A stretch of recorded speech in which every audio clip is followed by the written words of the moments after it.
So it's good to see you. I'm Sydney Levine, and I'm going to do a little interview with you, Kaouther bin Hania, about your film, the Tunisian film that's submitted for the Oscar nomination for Best International Film, called The Man Who Sold His Skin. So what I before I get into the unexpected success of this film, I want to remind viewers this is about a Syrian who flees his country and sells his body, his skin, the back of him, to be tattooed into a visa because he can travel more into Europe as a commodity, as a work of art, rather than as a human being. So I would like so much to talk about this word that keeps popping up in relation to your film.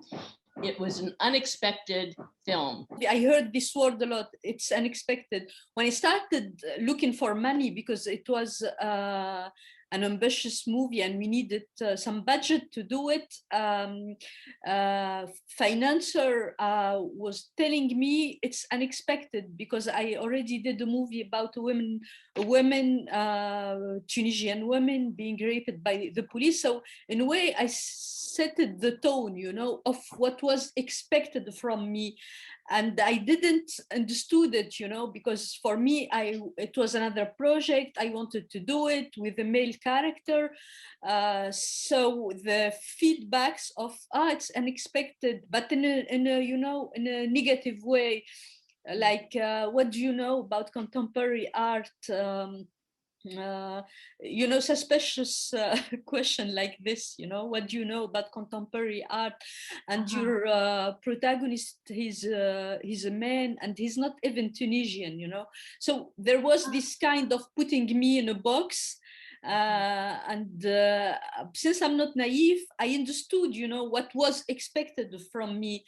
But I think I had to be more assertive, to say things, silly things like, yes, I can write story about a man. Yes, I have a point of view, stuff like this.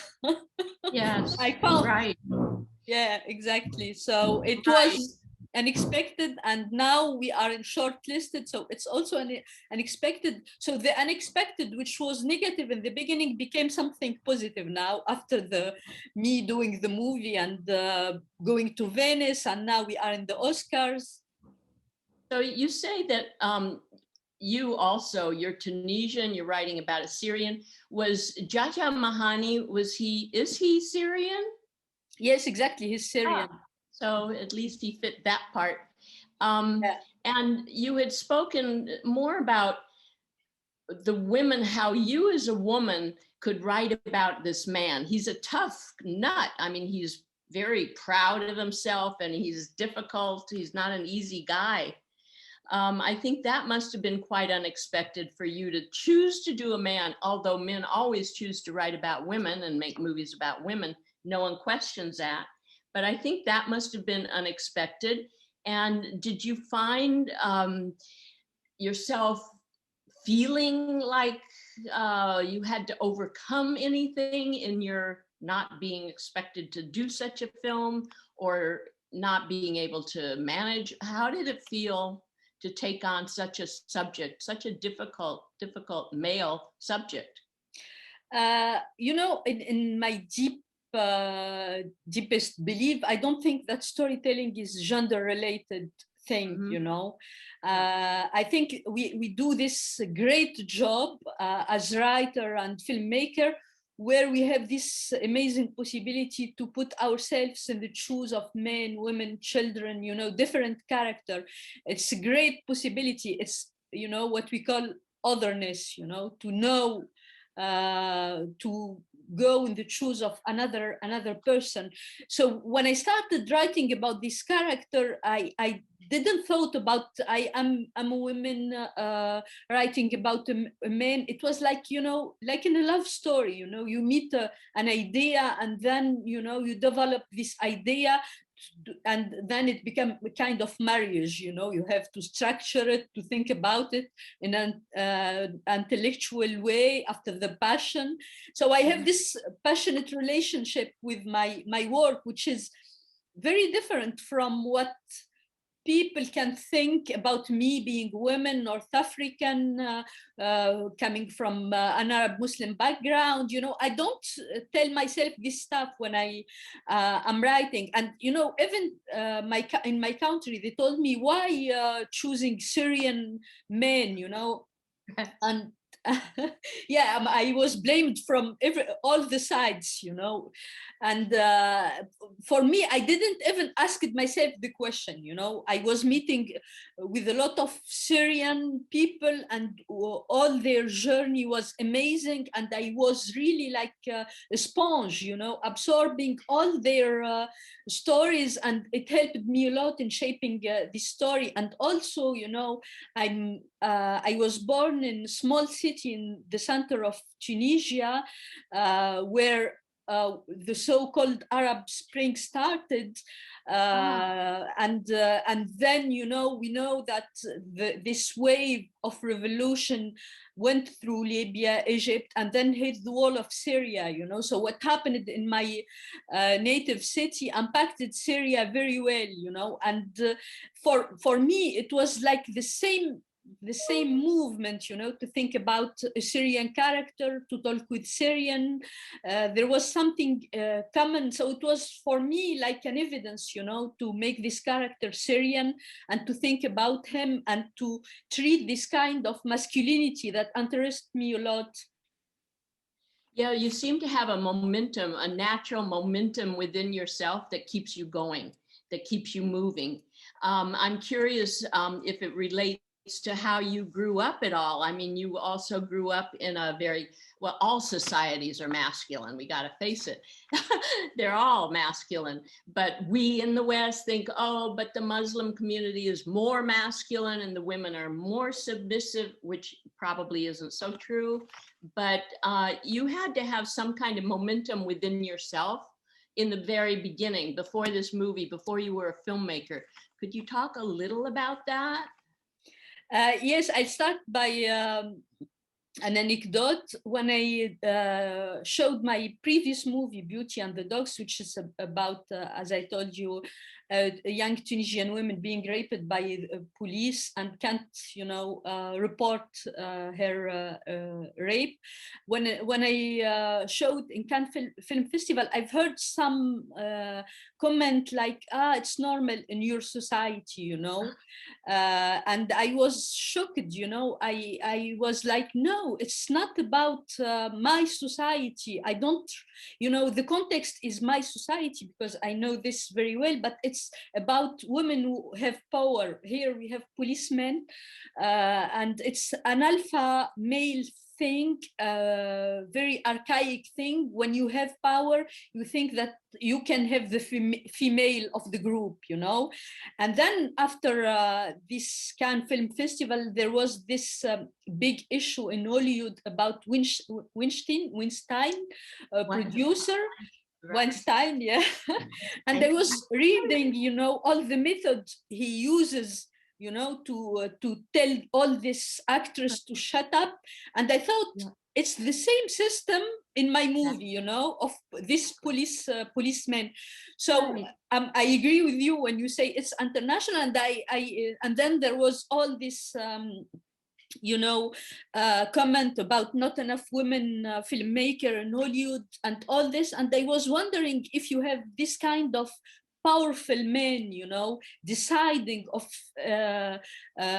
what to produce and what not to produce. No wonder there is no enough women filmmaker. But let me, yeah, go ahead. Go ahead. No, you go ahead. Go ahead. I'm just agreeing. No, I just wanted to, you know, to put all this in this context, which is we face the same archaic things. We are human beings, and we share all those things. I mean, me, it was another how to say, another struggle in a way when I decided to do movie, because I'm coming from this family, you know, as I told you, from small town in south of Tunisia, where we have no link, you know, to cinema. So when I was young, when I was teenager, even in my wildest dream, I I never thought I'll be doing movies, you know. I was thinking, since I love storytelling, I was thinking I'll write novels, because writing was something, you know, that I know around me.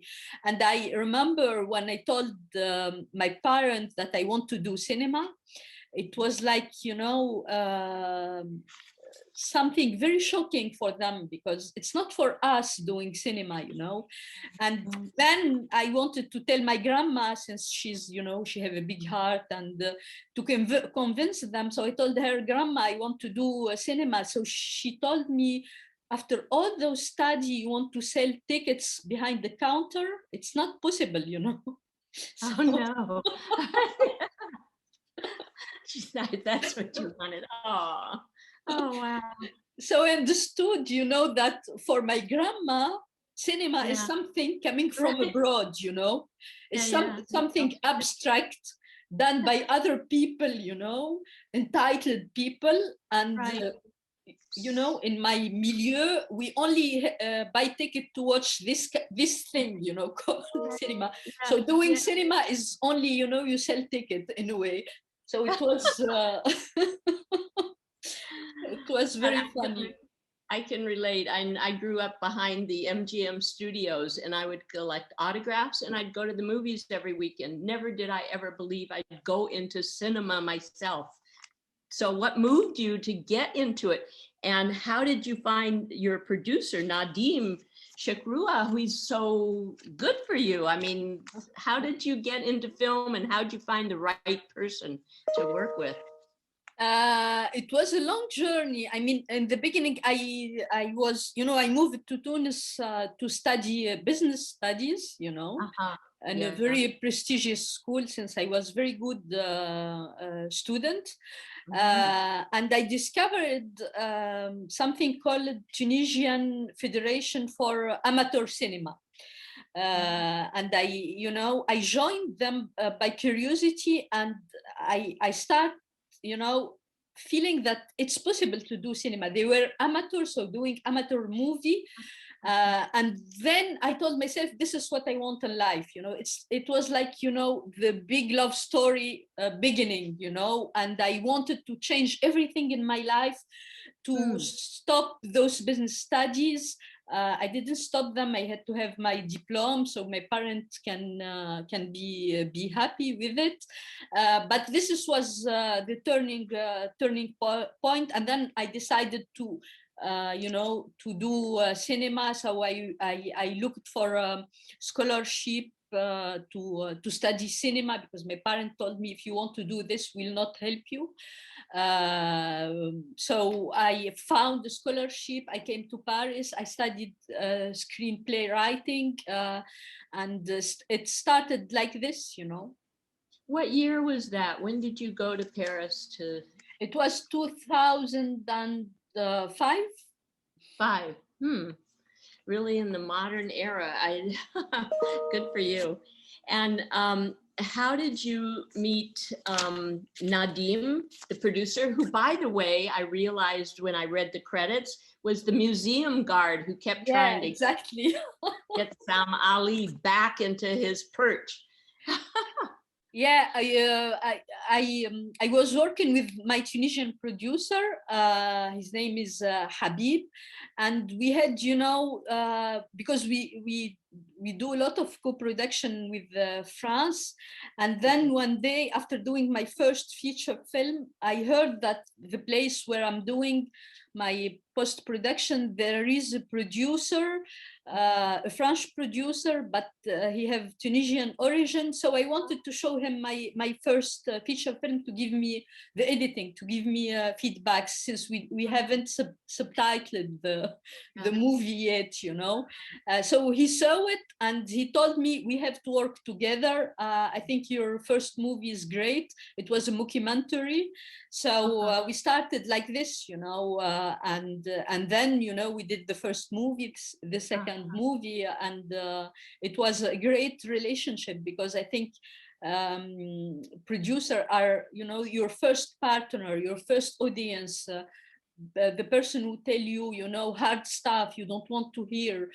So you should have this great relationship with them, and my relationship with Nadim is like this. Oh, very good. Yeah, I love Beauty and the Dogs, which was in Cannes in 2017, by the way.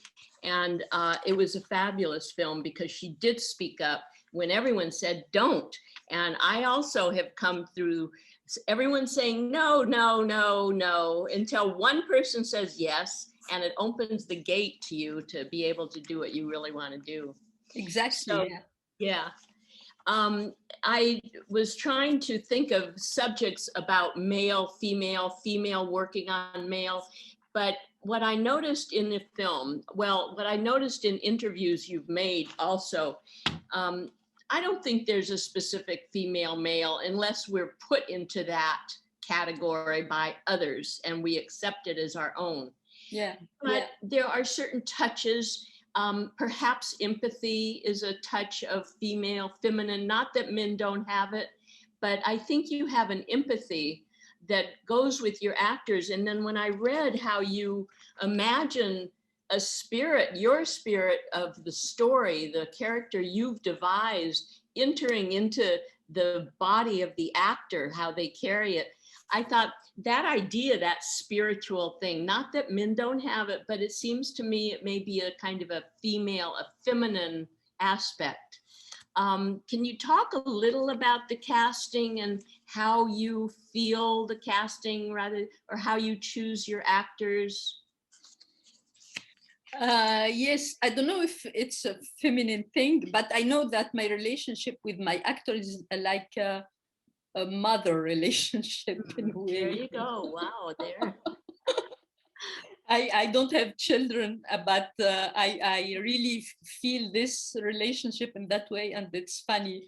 Sometimes I feel like a mother, you know, shouting and comforting, you know, and telling staff to actor to be more tough. Or so I sometimes you know, I find myself in this maternal thing, you know, where I'm the parent of all these actor. They're not children, they are grown-up men, older than me sometimes, you know, but my relationship to them is the relationship of the mother who loves her children, see them as the most beautiful children in the world, and they have to give their best, you know, to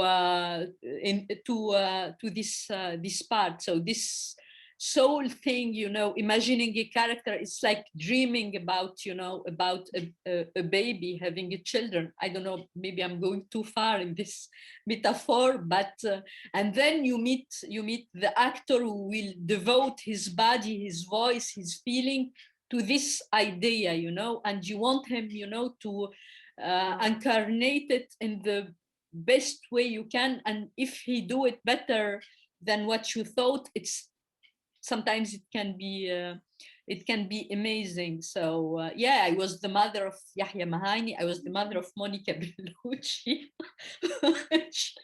which is funny, you know, saying this, of Condebo, of Dea Lian. All my actors are fabulous, and I have this relationship with them.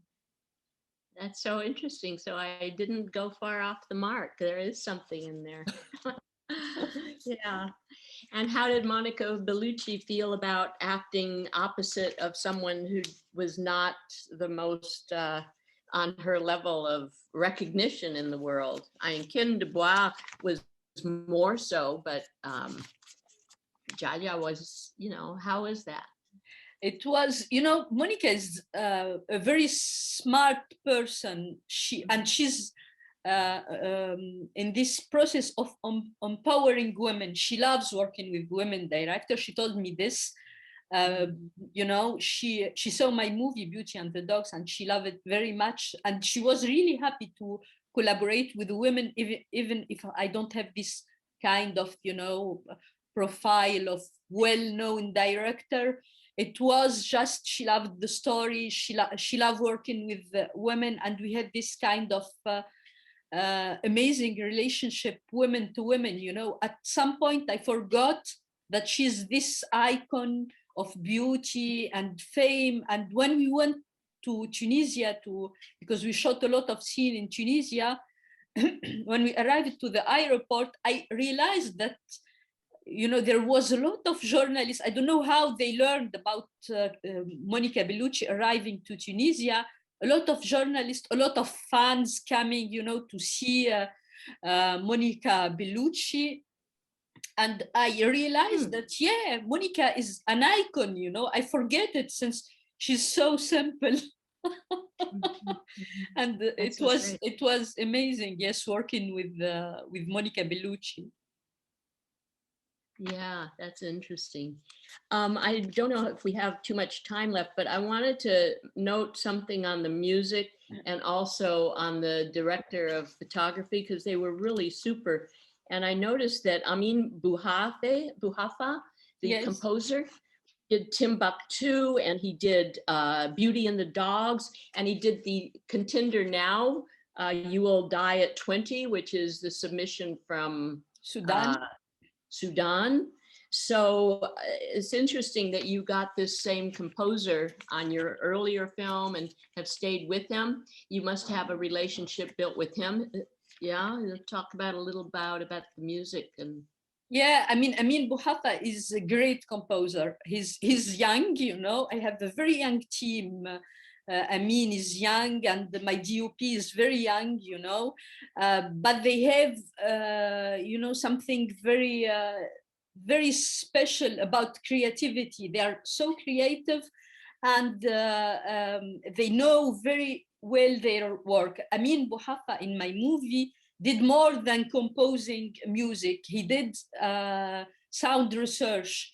He recorded, you know, tattoo machine on the skin, you know, and changed the sounds. And he did, you know, a wonderful job searching his instrument, what he will use in his composition for this movie. He did this beautiful electro baroque music, so it was something very modern and also very baroque, and he's a great composer, and I don't imagine myself doing a movie without working with him. Very good, yeah. And the photography was also gorgeous, with him in his silk robe going through this gorgeous museum. Talk about the DP, and that museum was really exceptional. I couldn't place where it was from. I read about where it was from, but I thought he was in the Louvre. It was so beautiful. And then those little animals looking at him, those sculpted animals I read were, to speak about that a bit, speak about the artwork.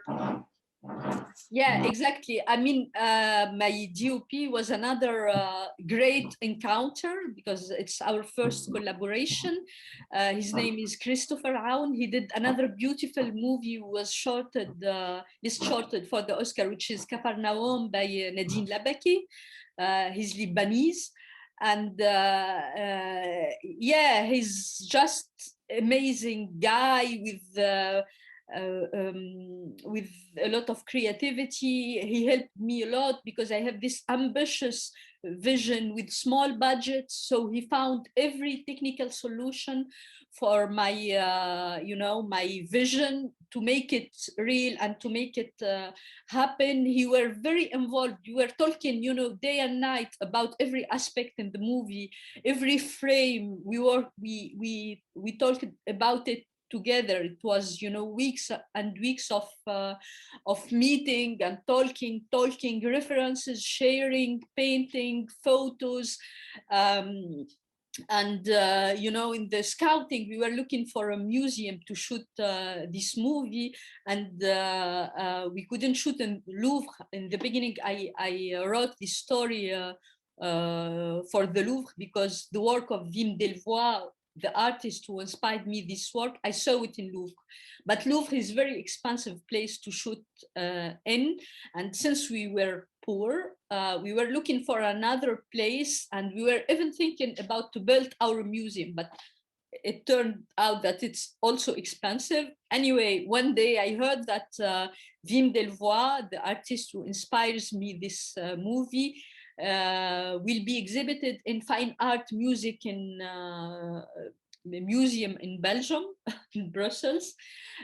So we contacted the director. They opened the door for us, which is amazing because shooting in a museum, it's very complicated. You have all this very expensive work of art, and you have a crew coming with their machine, so it's a very delicate thing to do. But you know, the animal, the small animal pigs in the museum, it's Wim Delvoye's work. So we managed to shoot in the middle of his work of art, which was visually very interesting for the movie.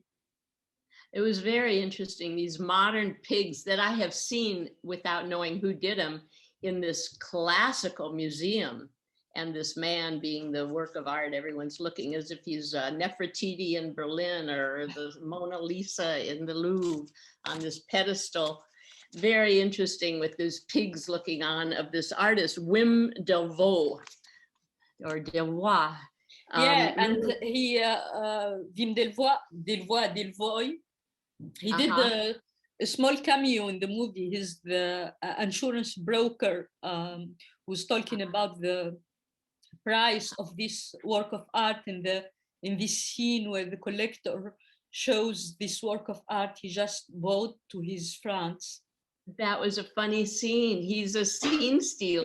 You wondered, who is this guy? He's so serious, and he really took the scene away. It was fabulous. I didn't know that was him. Oh, that's great. I love that. It was not only unexpected and a story that I doubt anyone has ever thought about before. It's very exciting that it's from Tunisia, and you're not the only Middle East MENA film that has been submitted, which is also unexpected, I think. Would you speak a bit about untold stories that are coming out now? Yes, I think that there was a big, a huge political changement in the region. I'm talking about the Arab Spring, and since Tunisia is the only democracy in the region, a young democracy with a lot of issues, it was really a chance for artists to have this space of freedom of speech.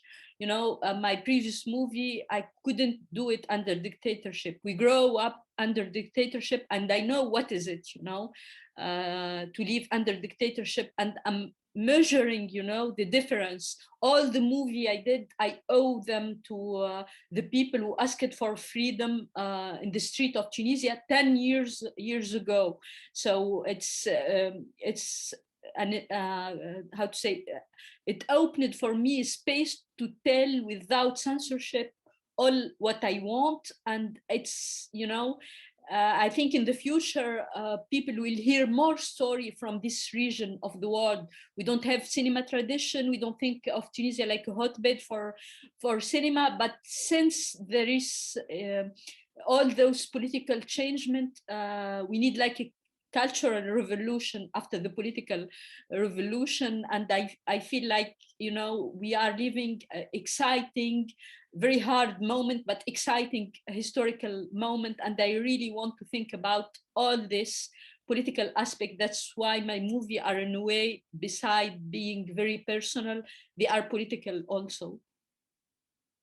It's so interesting how democracy, you feel the effects within 10 years immediately. And I always felt cinema was a democratizing medium. So you confirm that. I think that's great. And I look forward to hearing about what happens next. And I'll be with you all the way. So thank you so much. Thank you for your time. Thank you, Sydney. Thank you.